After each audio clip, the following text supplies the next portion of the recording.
कवी म्हणतो, अतिदानात बलिर्बद्धः ह्यति मानात सुयोधनः विनष्टो रावणो लौल्यात अति सर्वत्र वर्जयेत.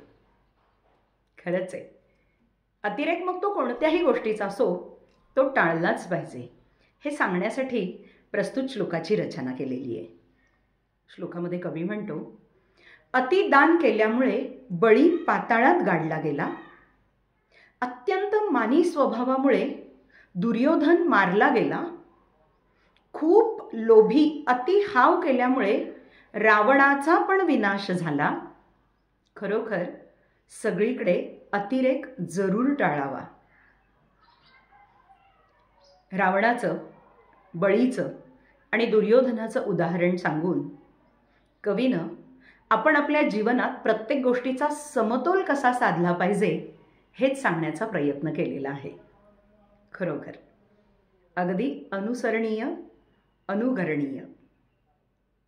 शुभम भवतु.